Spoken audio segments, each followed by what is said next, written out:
Well, hello everyone, and welcome back to Adrian's Digital Basement. Since getting back from VCF in Dallas, I have been going through stuff in my basement trying to figure out what's broken and what needs to be fixed, and I came across these two Macintoshes, a Mac Plus and a Mac 512, and both of these don't work. Now, as per usual, I have no idea what's wrong with both of these machines, and I have no idea if I'm going to get to fixing both of them in this video, or even one of them for that matter, depending on what's wrong, of course. So in this video, I want to take a look at these things, explore, figure out what's wrong with them, and then start fixing them. So if you're ready for some 68,000 16-bit repairs, especially on a machine like a Mac 512, which is an old machine, then this video is for you. So without further ado, let's get right to it.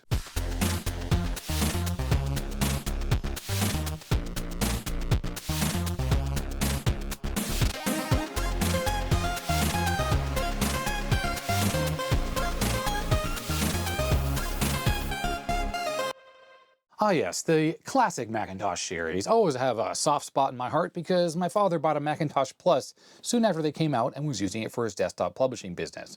I have a real affinity for these machines, and I hate seeing them broken and like to get them fixed when I can fix them.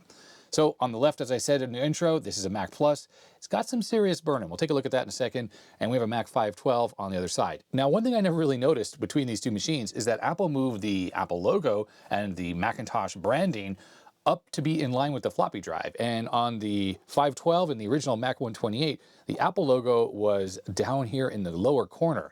And the word Macintosh isn't even found on the front of the machine, that's only found on the back of the machine. Now the Mac 512 has a sticker that's been applied over the Apple logo. I can feel the Apple logo is under there. And I think it says it has 1 megabyte of memory. That would be an interesting RAM upgrade in here because the motherboard itself only supports 512K, either 128K or 512K if you swap out the memory chips for the 256K variants. On the backside, there's not much to report. We have 1 megabyte Mac Plus. The battery door is missing. These both had alkaline batteries installed, which I have since removed. They have leaked a little bit, but the damage doesn't look so bad. Both of the machines have the little locking mechanism that pushed into the case for anti-theft, wherever these were used, maybe at a university. And that actually brings me to the fact that the Mac 512 here, it says 512 right there, actually has engraved in the case Reed College. Reed College is a university nearby where I live, actually. That's actually the school where Steve Jobs went. I think he never graduated from Reed College, but the only college education he did get was at Reed College here in Portland, Oregon. I've ridden my bike all around the campus of Reed College a bunch of times. It's really not that far from where I live in Southeast Portland. And I gotta say, it's an absolutely beautiful campus with some beautiful buildings. And it kind of looks out of place, to be honest, here in the United States. One interesting little tidbit about Reed College is that they actually have a research nuclear reactor on campus that the students there get to run and use for scientific experiments. I've seen some documentaries about that little reactor, and it's pretty funny to know that there is such a thing nestled in a university that's tucked away in the middle of a residential neighborhood in a large American city. But back to the front of the machines, I have the lights off down here because I wanted to show the burn-in that these machines have. And it's actually the Mac Plus that has some pretty substantial burn-in. I've set the camera to manual focus, so hopefully I'm actually focused in on it. It's very difficult to focus on things like the front glass of a CRT. But you'll notice you can clearly make out the Apple logo and a menu bar, but you can see another one below it.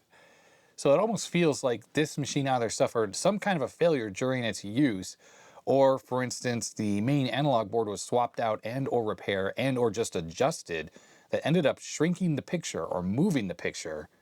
I really have no idea if any of this is going to show up on camera, but I can see an icon. It looks like the little face with the talking bubble. And there's a line of text that's printed there, and I can very clearly make out the bar. Actually, you know what? I can see right here, there's a restart button. So is this, it's now safe to shut down your Macintosh thing that was on screen for so long that it burned it in?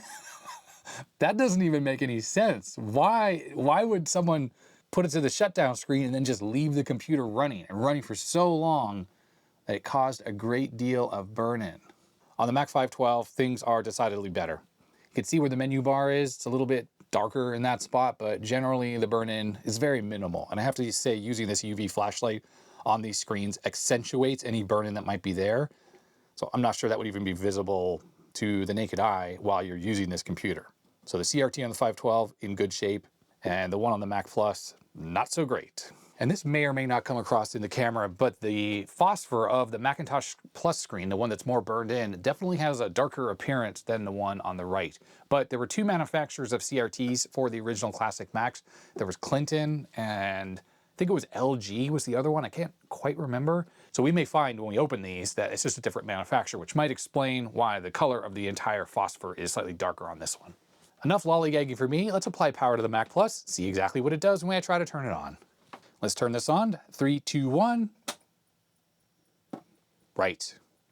What I can hear is there's some kind of a short because the switch mode power supply on the main analog board is making a repeated clicking sound. So you hear like a tick, tick, tick, tick, tick. I've swapped over to the Mac 512. Let's turn this on. 3, 2, 1. Okay, we got a normal bong sound. Aha! I saw the gray screen for just a second, like the checkerboard pattern of the RAM test, and now we have a SAD Mac.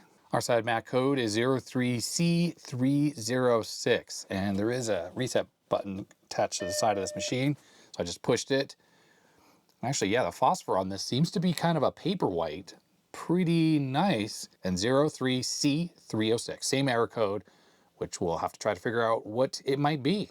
Unlike the later Macintoshes, like the Mac SE30, this machine does not have any built-in diagnostic routines that you can access over the serial port. And that's what I made a video about, which I'll link down below if you haven't seen it, on the SE30 and other Macintoshes, where there's an entire text-based serial port-driven diagnostic mode that pops up when you have a SAD Mac that gives you much clearer ideas of what might be wrong with your Mac. With something like this, we're gonna have to try to figure it out ourselves. So I made the executive decision for us to work on the Mac 512, the one that has the SAD Mac, just because it seems a little bit more interesting. First thing you need to do if you're going to work on one of these is you need to remove the buttons on the side of the machine. If you try to take the case apart with these installed, they will break. And it's not like you can just get these easily. So always pop those off first. If you've never worked on one of these machines before, all the usual caveats apply. It's dangerous because there's a high voltage AC switch mode power supply over on this side of the case, along with the CRT driver circuitry. So the CRT has something like 12,000 volts or something like that that's generated by this board while the machine is operating. Not to mention the CRT itself, plus some capacitors on the board, can store a charge. So really only work on these if you know what you're doing. For removing the screws, you're going to need something like this long Torx screwdriver, because there are 2 screws in the top that you have to remove, but there's also one there, and one there, and one there. With all the screws removed, you just need to put it face down, make sure you don't have it on a surface that can scratch the front, and you just pop the case off, which can be trickier sometimes. Sometimes it's easy, sometimes it's hard, depends on how often the machine has been opened. I think there's some kind of a tool called a Mac cracker, which goes into the seam and you squish it and it spreads the case. If you don't have such a thing, like I don't, you just kind of push down. You can use your thumb in the battery compartment there, and there the case just came off.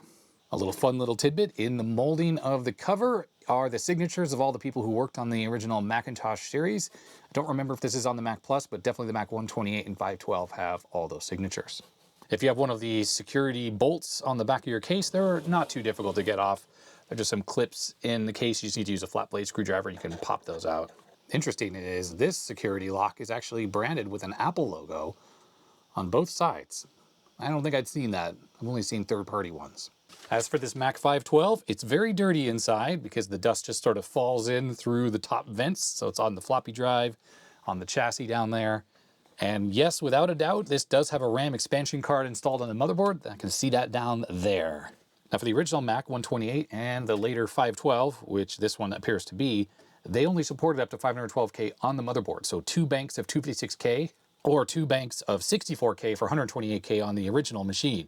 You could do a pretty easy upgrade from your 128 to 512 by just replacing all the chips, although easy. The RAM chips are always soldered, so it's never super easy to actually do that particular swap.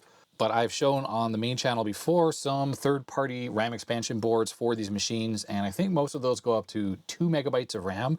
So it's the original 512 on the motherboard, plus an additional 1.5 megabytes of RAM on the RAM expansion card. Apple actually provisioned for up to 4 megabytes of RAM in the memory map on the original Macintosh, knowing that I guess there would need to be some additional RAM. And that's why the Mac SE and the Mac Plus have a maximum RAM capacity of 4 megabytes, just due to the original memory map that is on these earlier Macintoshes.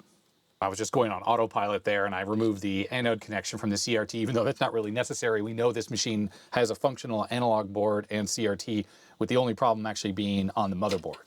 So all you really need to do is unplug the floppy and the power connector to the motherboard, and we should be able to slide the motherboard out. Now, these original machines only had this very small little RF shield, and the main point of this I don't think is actually for RF necessarily.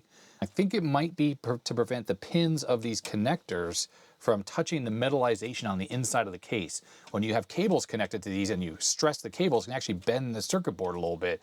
And I suppose it's possible that it could bend down and touch the metallization. So this little sheet that was installed on here is actually plastic coated and would prevent that from happening. Now, normally on these machines, to get the motherboard out, you just slide it back towards the back of the machine. But when you have the RAM expansion card installed, and I can actually see some rework has been done there and on those two ICs. And I think these are bus drivers or bus transceivers that connect the RAM to the rest of the system. And I think these are some resistor arrays, and this is the way that RAM board interfaces to this motherboard. Now, I haven't looked at which board this is, but that's what I've seen in other machines. But because that board is piggybacked on top, it means that I can't just slide this motherboard straight out. Like it starts to move, but it will get stuck. And that means that we have to force this out by bending the metal brackets on the side. And that's just the way it works. There's just not enough clearance on the top edge of the case here to slide the motherboard out when you have these piggyback boards installed. So it'll feel a little barbaric. You just have to kind of pry the motherboard out using a flat blade screwdriver on the side like that. And I think it got caught. Yes, it did. It's actually caught on the RAM expansion board on this side. So let's see if I can pry it on this side as well. Yeah, it feels barbaric, but that is just the only way to get the motherboard out. There. I think I can just wiggle this out. There we go. Ah, there it is. It's a Maximilian RAM board, and we have had this exact one on the channel before. In fact, I think I had two motherboards that had the Maximilian boards, and they were fully populated. And if you count up the number of RAM chips that are populated, we have 16 of them. This is a 16-bit machine, so you have to add RAM in 16-bit increments. So that would be 16 of these 1-bit wide chips. Without looking, these are almost certainly going to be 256 kilobit by 1 chips. That gives an additional 512K, and the motherboard RAM is an additional 512, so a total of 1 megabyte. And the Maximilian board can accommodate an additional 1 megabyte of space for a total system capacity of 2 megabytes on these original Mac 512s. But I remember the other two machines I had that had this exact RAM card on it. When I worked on it, there was some interesting little things about it. First thing is you remove these two 244s, or these are buffer chips, and these two resistor packs, and that's how this RAM board communicates with the main board on the data bus. And then there's an additional connector there, and it connects to a whole bunch of these wires. And if we flip this up, you can see there's the connector, and it is keyed, and it connects to a bunch of things right there. One of these ICs gets removed from the board. I think it was like a various LS something or other TTL logic chip. To be honest, it might have been this chip that got removed. And you connect up these various components to areas on the board, and that gives the RAM chips on this board and on the motherboard access to the multiplexed address bus, which is of course required for these types of DRAM chips. And I see there's an unmarked IC right here. That is probably a GAL or a PAL that allows this board to function and expand the memory. Actually, I'm just noticing there is a resistor pack here that seems to have a pin out. And it's probably been like that forever. And this thing has just worked. I presume it was like that while this was working. Now, there's an interesting little caveat about the way this board works that I remember from last time I worked on it. And it's that the RAM that this board adds actually gets added to the beginning of the address space. The classic Macintosh, the Mac 128 through the Mac Classic, supports 4 megabytes of DRAM, and it exists from address 0 all the way up to 4 megabytes. I was under the incorrect assumption when I last worked on one of these and troubleshooted it, is that this RAM was added after the memory on the main board, but it's actually added before the memory on the main board. And the reason why that's important is because when we turned on this computer, we saw a very clear image with the SAD Mac and an error code, and that gave us a really important clue as to what's going on with this system. I presume, and I don't remember off the top of my head, that we probably have a failing RAM test. The built-in ROMs on this machine do have some RAM tests, and it's reported of what the error is on that SAD Mac code. Pretty sure we have a bad RAM test, but the fact is the video display showing the SAD Mac was rendered perfectly. There were no anomalies or vertical lines in that display at all. What does that tell us? That tells us that the RAM problem, if that's what the code 03 we saw is on this board and it's not on the motherboard. The DRAM on the motherboard is all soldered, so it's kind of a pain to get it off if you're trying to troubleshoot one of these yourself. But of course, DRAM on this board is all in sockets, so it's a lot easier for us to fool around with and test. When I made the incorrect assumption that this RAM is added after the RAM that's on the motherboard, when I saw corrupted display, I assumed the RAM problem was on this board, not on the motherboard. But with this machine, we have a perfectly clear display, and that tells us the RAM on the motherboard is good. Now you're probably asking, how do I know for sure that the video buffer is in the main motherboard right now? Well, that's because on these original Macintoshes, the memory, the physical memory that's installed on the board, no matter how much it is, repeats over and over again up until that 4 megabyte upper limit of RAM. So if you have 4 megabytes, there's no repeating. But if you have 1 megabyte, that 1 megabyte gets repeated 4 times. And if you have 128K, it's repeated however many times 128K fits into 4 megabytes. And then what the video circuitry does on the motherboard is for generating graphics on screen, it just writes directly into the memory up at the top of the address space. Well, because the RAM repeats over and over again, it's always writing into the top of the physical RAM that's installed on the board. And you don't need any extra complicated logic to say move around the video buffer into like different parts of memory. It can just always write into the same spot at the top because of that repeating image of all the memory. So when you're dealing with like a system like this, that gives you a very important clue if you see corrupted video or not as to where the RAM fault lies. And like I said, we know that the video display looks perfect. That's telling us that the fault for the RAM is going to be on this card. Now it looks like we have Sanyo memory, which is not known to be bad. And the date code on these is 9D29. It's a Japanese type code. So someone will have to help me decode that in the comment section to tell us when these chips are actually from. But this IC at least is from 1988, 29th week. So are these two LS244s, 1988, 39th week. Now the date code on this RAM expansion card is 1986, and we can see date codes on the motherboard here, 1986, 86, so and so. So that tells us that they didn't reuse these ICs off the motherboard. They actually just transplanted brand new ones onto the system when the professional work was done to desolder that stuff from the motherboard and install the connectors and these wires and stuff to add this thing. I think these types of boards are very worthwhile. Like by 1988, a 512K Mac 512 would have been pretty useless, to be honest. But adding 2 megabytes to it meant that you could run all the same software you could run on a Mac Plus, although there's no SCSI on this system. So you could either get a hard drive that plugged into the floppy port, which worked. It's just kind of slow. It wasn't really as good as a Mac Plus, but it allowed you to use your old Mac 512 and 128K for a number of years beyond.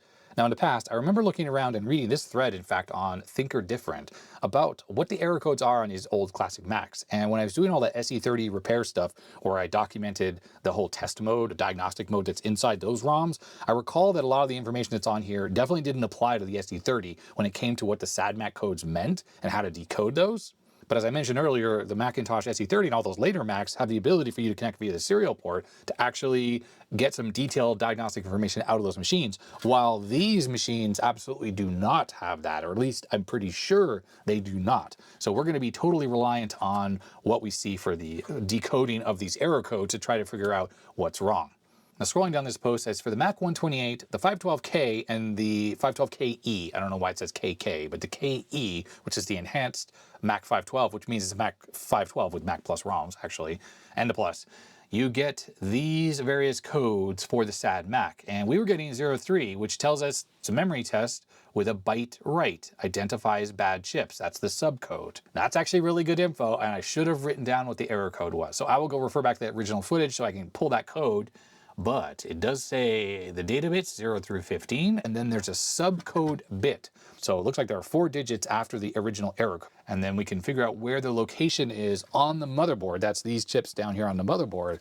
And then it should be pretty easy to identify from there which of those chips it says are bad, and then figure out which chips on this board, on this top board, map to the ones that are on the bottom. And that's because the data bit lines on the chips on the motherboard are connected in parallel to the chips that are on this board as well. So for each one of these chips, the data bit connection is also connected to the same matching chip on the bottom.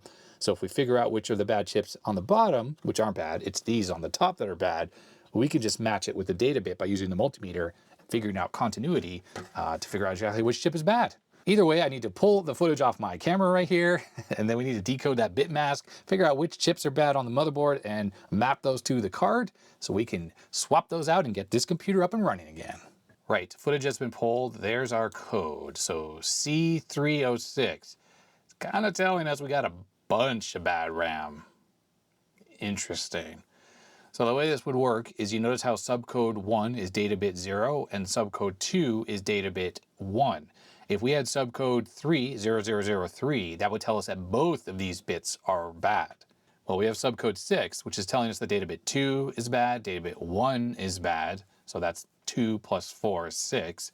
And then we have a 3 in that position. We go down here, that is a 1 and a 2, so that's data bit 8 and 9, so G5 and 6. And then we have a C in that position, so if we go 8, 9, A, B, C. So if you add 8 plus 4, you get C, and it's telling us that 14 and 15 are bad. That's just too many chips that are all bad together. I just don't really believe it. Now, another way to do this conversion, by the way, if you don't want to like try to do all the addition and stuff that I was just doing, is bring up a calculator like the Windows calculator, which has a really nice bitwise calculator. So you switch it to hexadecimal mode and you type in the code 3C06, and then you can just look at the binary bit mask that is visible. And it matches exactly what the calculation I just did in my head. If we start on the right side for data bit 0, so that chip is fine. It's telling us that data bit 1 and 2 are bad, 8 and 9 is bad, and 14 and 15. So that just confirms the calculations I did in my head. So the fact that these are like pairs that are next to each other, that's a bit too coincidental. Now, there's a few things we can do. We can just go to the chips on the main board because it on that article tells us which data bit 1, which chip it physically is, and we can figure out which data bit on that chip goes to which chip on here. So say it's that one for data bit 1 and 2, or it might be over here 1 and 2. Make sure that there's actually good continuity from what's on the motherboard to these chips, because we could again have a bad socket connection. And then what I could do is put the computer back together and swap some of these chips around, like swap data bits 0 and 1, or if it's on this side 0 and 1, and see if that code changes when we power cycle the machine. Or I can just replace the RAM that I think is bad. I have 3 RAM chips I just found on the side of my bench here. I don't know if these are good or not, but these are the right kind of chips that go in this board. So I can just swap out some of these bits, see if that fixes it. Or, of course, I can take the suspected chips out and put them in a RAM tester and see if those work. Now, imagine that these chips were all soldered on the board. It wouldn't quite be that easy. And instead of desoldering those chips and taking it all apart, it's really best to try to understand the problem first and see if you can see a physical issue before you start desoldering stuff from the board. So I think what I'm going to do is I'm just going to map out all the bad chips, supposedly bad chips, on the motherboard, figure out where the data bits go on those to these, and let's just make sure we have good continuity everywhere. The chips on the motherboard won't work correctly if you take this board off. It requires these 2 transceivers to be in place, plus these 2 resistor packs. If this board is pulled off or has a bad connection on the motherboard chips aren't going to work correctly either, and we wouldn't have a good video display. So I've been probing around this board. One thing I noticed, look how the chips are kind of out of their sockets a little bit. I didn't push any down, but I mean, that's not good at all, is it? This is one of the chips that's actually faulty. Well, it says it's faulty, along with this one. And then over here, these 2 are showing as faulty. But like, for instance, these are fine. And look how far out the socket they are. Let's just push one of these in. I mean, it goes in. Not much though, I suppose. Look how it's still sort of wonky, so to speak. When it comes to figuring out how the chips map, it's relatively easy. The bottom row of the board is G, and the row above is F. And these are the RAM chips, 5 through 12. And then, of course, F, 5 through 12. And here's that mapping. So the first column is the data bit. This is the chip on the main board. That is the mask for the bad RAM, which, of course, I have converted here to binary. And then these U markings are the chips that are on the RAM board. It says are bad. Now we also know on this board that we have this resistor pack with a leg that's bent out. I can't imagine this thing would have ever left the factory, or whoever was installing this board with it like that, if that actually caused a fault. So I have a feeling that it doesn't really matter that's hanging out, so I'm just going to leave that as is, and we'll fix that later after we figure out what's wrong with the RAM. So now that I know which are the RAM chips, we know that this is data bit 0, this is data bit 15. It is in order, 0 through 15. And of course, according to the RAM test, it's telling us that those two chips are bad, those two chips are bad, and 41 and 42, which are these ICs there.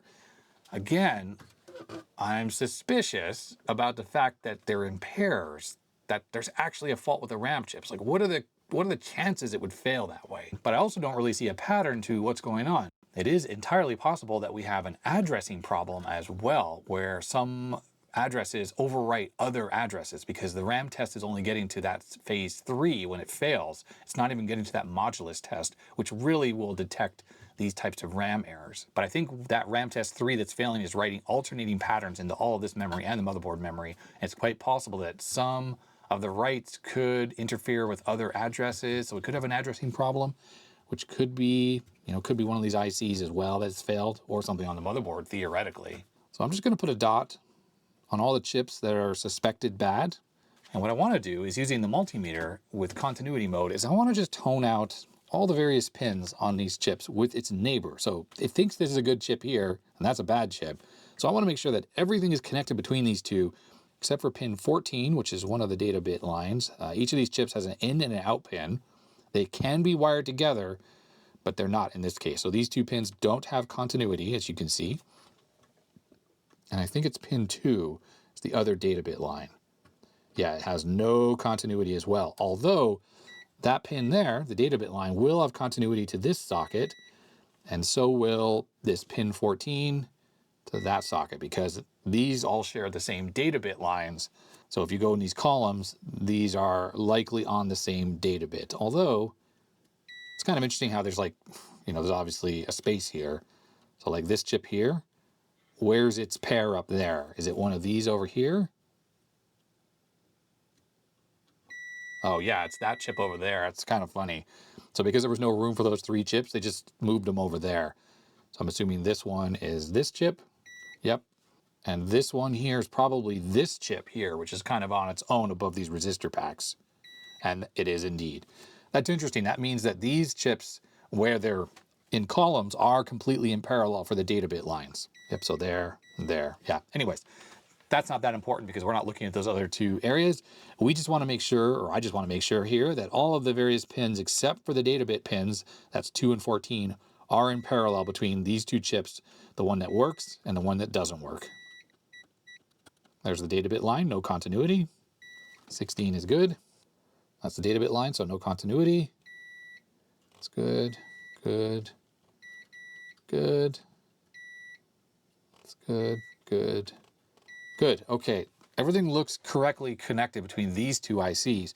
And if we go from one of these, chips on the RAM board down to the ones on the motherboard, we're going to see the same type of connectivity. So on G11, that's data bit 14, should go to the data bit line on this IC, and it does. And that's how I mapped out to figure out exactly which one of these it thinks is wrong. So at this point, I kind of suspect that these are bad chips that we're dealing with. And there's a few things you can do. If you don't have any spare chips or a RAM tester handy, what you can do, because these are all socketed, is you can just swap one of the good chips with one of the bad chips and power the machine back up. And you should see a different error code appear on screen, because we know the mapping between the error codes and which chips are bad, and that should coincide with that change. If you move the chip and it doesn't change, well, that's telling us we have some other issue, either an addressing issue or a physical connectivity problem or something like that. Now, let's just do one more thought experiment here about the RAM test. Without looking at the disassembled code of the ROM to know exactly what it's doing, I suspect it writes to memory, and then it might fill it up, and then it reads back what it wrote and looks to make sure that what it read back matches what was written. Now, we could be having something like a refresh problem, right? Where the refresh circuitry is not working correctly and the RAM is decaying. I did specifically reboot the computer using the reset button to make sure that that error code with the bad RAM wasn't changing. If that was changing every time you power cycle the machine, then that tells you you might have a different fault with, say, something with the refresh circuitry where the RAM is losing its content just over time. But we always got back the exact same error code. In addition, the refresh circuitry works on all the RAM together, including what's on the motherboard. And if it was, say, malfunctioning, then what would be written to screen, the sad Mac icon, would decay over time, and you get a whole bunch of dots and other corruption on there. We weren't getting that. So it kind of tells us that the refresh circuitry is working properly. In addition, if you think about the way that the system works, when it wants to update what's on the screen, to say print the SADMAC icon and that error code, it doesn't need to read back anything from memory to do that. The CPU can just write to memory and it's done. Now, without looking at schematics, I'm not 100% sure how the circuitry that displays the screen buffer is reading out of main memory, because it is doing that. It's sharing the main memory with the CPU. So part of the time the CPU is able to read from the RAM or write to it, and then part of the time the video circuitry is able to refresh the screen by reading that chunk of memory. There's also refreshing going on, which is what I talked about for refreshing the DRAM. So that takes some time away from the CPU as well. But we do know for sure is that the CPU is able to see that some of the bits are good. If there was something wrong with the read circuitry, then theoretically it would say that like half of the memory was bad or all of the memory was bad. But it's really only just saying that these bits are bad. So I think this all kind of points to the fact that it really is just these pairs of chips that have failed. So I think the next course of action is I'm going to use this inexpensive DRAM tester, 1-bit wide DRAM tester that a viewer sent in, and we'll pull out the allegedly bad chips. We'll start with this one, stick it in this socket, and we'll see if this works. The reason why this socket has tape over it is this is designed for testing 4 116 DRAMs, which require 12 volts and -5 volts, if I recall. Meanwhile, these chips, which are regular 4164s, and these 256 chips, only use 5 volts. So if I accidentally plug one of these non-12 volt chips into that socket, damage could be caused. So I like to keep tape over that just to remind me not to plug anything into there accidentally. Now you can get these off of eBay. They're very inexpensive. They're not super fast, and they're also not the most accurate thing in the world. But what it does do is it tests these DRAMs all the way up to 1 megabit by 1-bit DRAMs. And yeah, it's pretty useful. We'll start with this chip here, which is just some rando chip that I had laying off to the side. It's a 256 kilobit chip. We'll pop that in. We'll hit the button. Now, while this is testing, it gets blinky with white LEDs, and when it's done, all 4 of them should be a solid color, which I think is blue or green.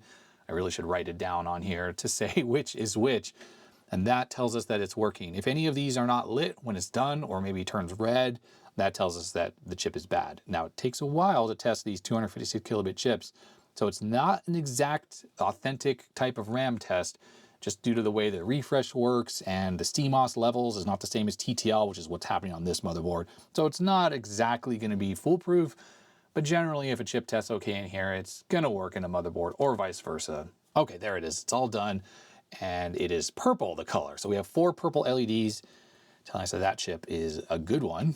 So we'll pop out data bit 0 here of our allegedly bad chips. Let's start the test over again and see what happens. Okay, the test finished, but oddly, it's showing as green and not purple like these chips. So look at the part number there. It's 256 kilobit, 150 nanoseconds. And I forgot which chip I just tested, but I think it was this one. 256 kilobit, 12 nanoseconds. I mean, that doesn't really matter. This other one here, if I had tested this, I don't think it was. That's 256 kilobits. 80 nanoseconds, and we have another Samsung part, same 256 kilobits. So I think this is telling us, because it's green, that this Sanyo chip is acting like a 64 kilobit DRAM chip, not 256. I really need to print a label that I can keep on the back of this to tell me what the color codes are, and frankly, there's silkscreen markings on the back and a whole bunch of space. It could have been on here. Not sure why it wasn't. But here's the eBay listing for the latest version of this tester. I think this version is a little bit older, but I think functionally it works very similar. And it's 25 pounds or about 35 US dollars. And shipping to the US is about $22. But I always have to come here to find the listing, because this is where it lists what the color codes mean. So if it's out entirely, it means that it's not detecting any DRAM in that particular space in the chip. And essentially the 4 LEDs are representing 4 blocks that are inside of this DRAM chip. So a 64 kilobit DRAM chip is made up of 4 16 kilobit blocks. 256K is made up of 4 64 kilobit blocks. And look at that. It's thinking that this chip, the one from the board I took out, is actually 4 16 kilobit blocks, which indicates it's behaving as a 64K DRAM chip, not the 256K that it should be when the LED is magenta, like we got on the test one.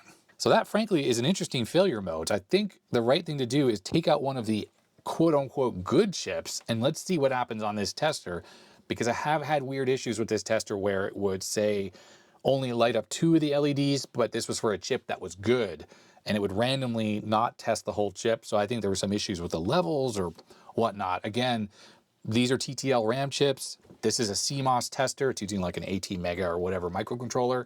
It is not always going to be totally compatible with DRAM chips, especially as the drivers in the DRAM chip age and the levels change around.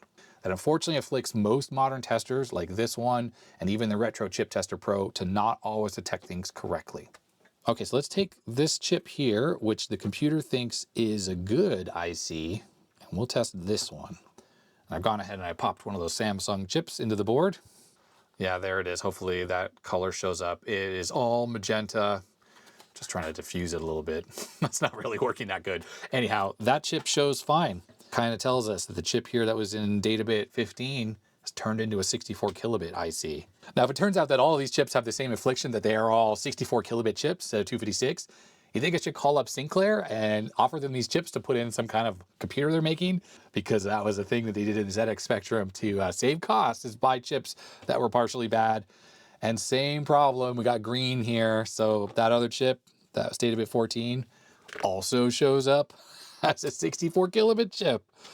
That's wild. All right, so I have 2 Samsung chips in here. I'm just gonna go through and test the other 4 chips and we'll do a jump cut. All of these chips tested as 64 kilobits.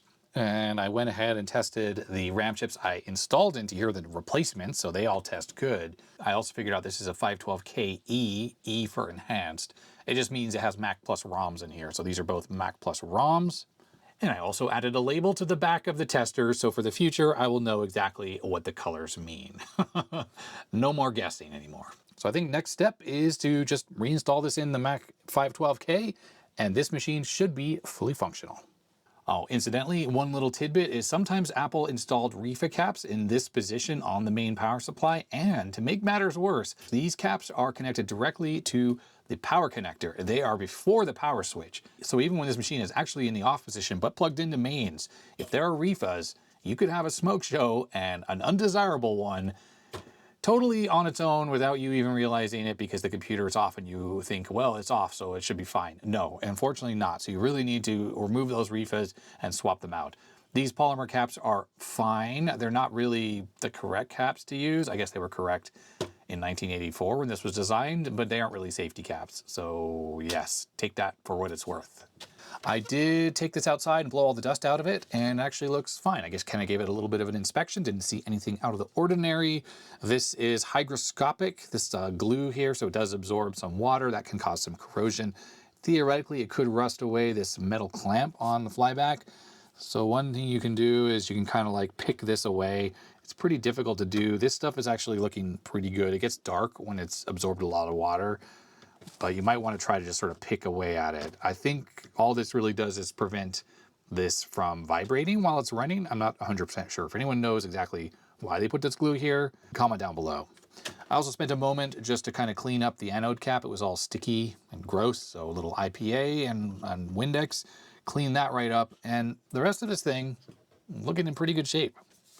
For getting this back into here is just the reverse of what the removal process was. It's annoying. I'm going to slide it in first, and then I'll use a screwdriver to bend these tracks just to kind of get the motherboard into place. All the cables are connected. Power is connected. Let's turn this on. 3, 2, 1. That sounds good. Now there's some preventative maintenance you would want to do if you have one of these things and you have it open. There's bad solder joints usually on the deflection and on the motherboard, and look at that. Interesting is the color of the phosphor on this machine. It seems like it's paper white. It's not P4. It's a little bit more yellow, and I don't think it's really going to come across on the camera, but that's unusual. I don't normally run into this. I saw that it's a Clinton CRT, very common for Macs, but maybe I'm just forgetting the way Macs look, but they usually have a much more bluish tint than this. As a comparison, I went and grabbed another Macintosh SE. It should have the same exact CRT in it. See if this thing works. It's very noisy, the fan in there. Yeah, that's obvious. There's a significant difference in the color between these two CRTs. Hopefully this comes across in the camera, but this is much more bluish, more normal, the way all of these Macs look to me, while this one is kind of yellowish, which theoretically, more like paper or natural light. I'm not sure about that, but it's different at least. I also think I noticed that this, even though this says SE on the front, this is an SE30, isn't it? Because it had the soft chime. Yeah, okay, so that's an SE30 in there. It's kind of funny. I don't think I realized it. I know I had an SE that had an SE30 motherboard in it. I just wasn't sure which SE it was. I have a couple SEs down here in the basement. This one's in very nice shape, but obviously has no internal hard drive. But I digress. That's not the subject of this video. The subject is this Mac. I need to get something hooked up to it so I can make sure this thing really works with the peripherals hooked up and booting up into an OS. I connected up the floppy EMU in hard drive emulation mode to the Macintosh 512. I have Javier's Optical Macintosh mouse connected up. Let's power this up. I think I have it all configured correctly. I have to switch the firmware out on my floppy EMU. I think it should boot the thing. The version of the ROM that's on here should boot off this virtual hard drive image. Yes, it does connect over the floppy interface. It's slower than a SCSI drive, but as you can see, we just booted up to Macintosh OS 3.2. And there we have it. The most important thing I wanted to see is that we had 1024K, which is exactly what we should have. It's funny how these older versions of the system, the Finder version does not match the system version. I'm pretty sure we're on system 3.2. Why don't we try Load Runner? Looks like the Championship Edition and the Revenge of Load Runner is installed. I need to find a keyboard because we will need that. By Doug Smith, Macintosh version by Glenn Axworthy.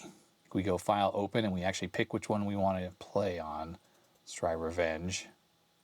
It does support mouse mode. That's interesting. I don't think I've really played too much of Load Runner on the Mac. Start game. We'll try mouse mode here. We don't appear to have any. We don't appear to have any animation.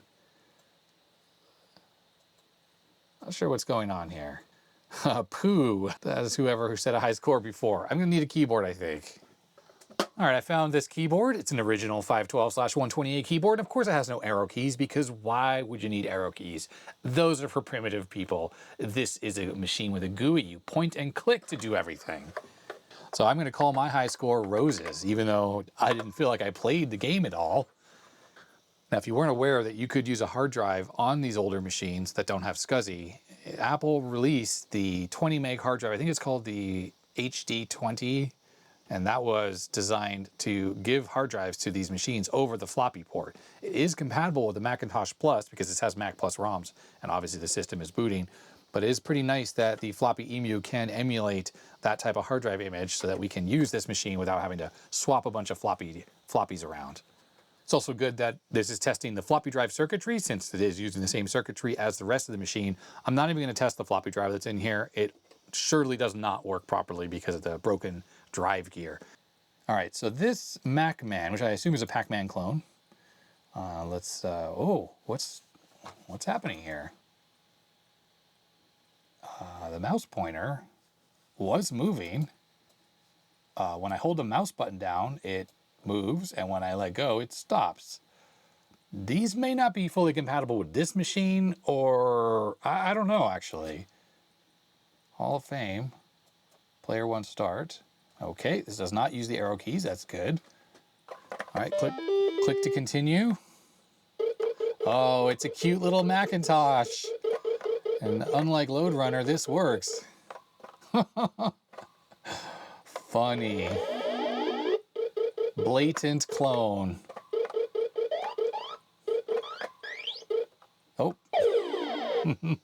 Sound is a lot less interesting than the Mac can actually do, since it does have digital sound. This keyboard feels awesome since it is an Alps SKCC board. Funny, there's a little watch there. Oh! I think that was the mouse pointer, I assume. I don't know why it appeared there briefly and now it's gone.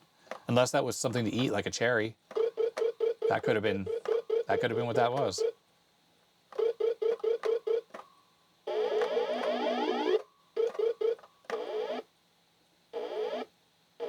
It's funny how, like, the way to get to the other side of the board is a pipe, and it actually looks like a pipe.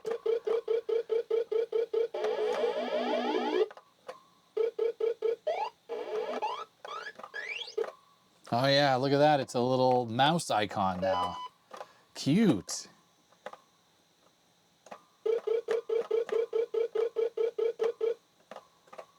Whoops.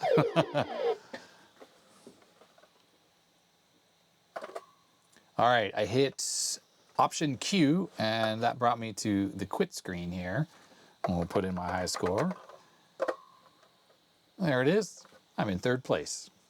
So it's funny, back on this title screen, I have to hold the mouse button down to even move the pointer around. Okay, we're back to the main desktop, and the same thing is happening. Is this a fault with the mouse? If I hold the button down, it moves. If I let go, it stops. Let's unplug it and plug it back in. See if resetting the mouse fixed it. That did not. It moved for a second and then stopped moving. How interesting. Well, let's power cycle the computer. Let's see if this is a fault. Let's see if this gets fixed by a power cycle. Noticing the screen could be moved up a little bit. Looks like the geometry is slightly off. There are little magnets in the corners you can turn to try to fix some of the geometry issues. See if turning it here and it's moving that corner in. Okay, the mouse is working fine now. So that obviously was some kind of a glitch. I'm assuming the game caused it. So it like changed some settings in one of the 6522s, which I think are used for the mouse on these older machines. And that caused that weird little flaw. I do not think it was the optical mouse that was causing that. One thing you can see is how slow the graphics update. Even though this thing runs around 8 megahertz, that is the fact that it's sharing the memory bandwidth with the screen refresh, which is obviously 60 times a second. That means the processor just does not have a lot of time to access the video memory. And because of that, it's pretty painfully slow. And that's with this old version of the system. It is so much worse with like System 7 on these unaccelerated machines. On this system, there's a copy of Crystal Quest. Pretty much one of my favorite original Macintosh games. Totally love this game. See if this can work with 1 megabyte. Pretty sure it can. I'll just run the demo real quick. Yeah. It works perfectly. And this machine should be exactly the same speed as, say, a Mac Plus. Architecturally, it's pretty much identical. The SE and the Mac Classic have slightly faster video performance due to some optimizations with the sharing between the CPU and the video memory. Well, the DRAM, which handles the video memory.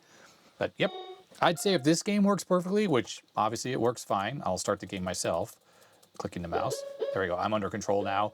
I'd say that the, wow, it's funny. The optical mouse is much faster than the actual Mac mouse, so it's kind of hard to control. I'm used to the original mouse.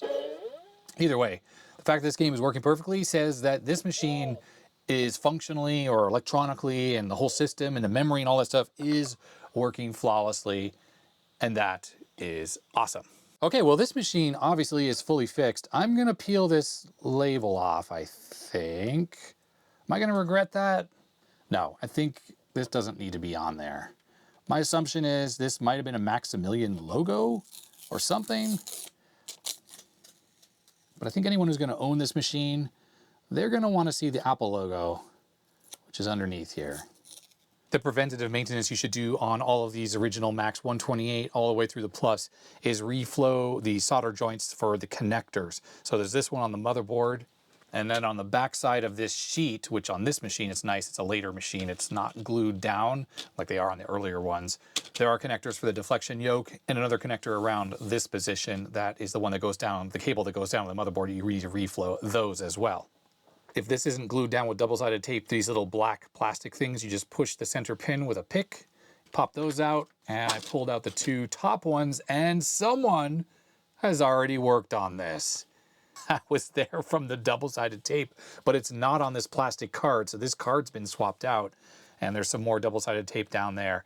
That is the connection that goes down to the motherboard you need to reflow. The 4 pins that are underneath this double-sided adhesive, those need to be reflowed for the deflection yoke, and you might want to do the flatback transformer while you're at it as well. Although this machine was showing no symptoms of these being bad, but this is super duper common to have these connections to be bad on these machines, which will cause the image to blink out and the machine to not work properly. So I really do recommend to reflow these before you do any other kind of troubleshooting, because you can be chasing your tail if one of these is a bad joint.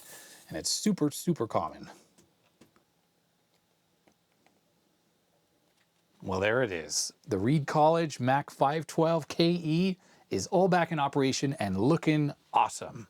The only thing keeping this machine from working were 6 bad RAM chips that had turned from 256 kilobit down to 64 kilobit DRAMs.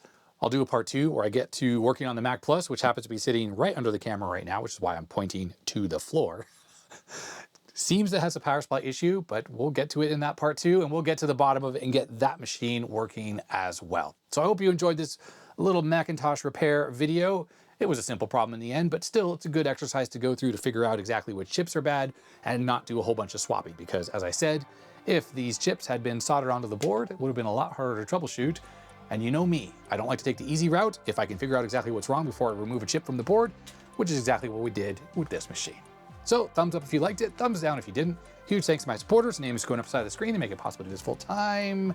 And then, you know, all the rest of the YouTube stuff. And well, I'm gonna get to editing.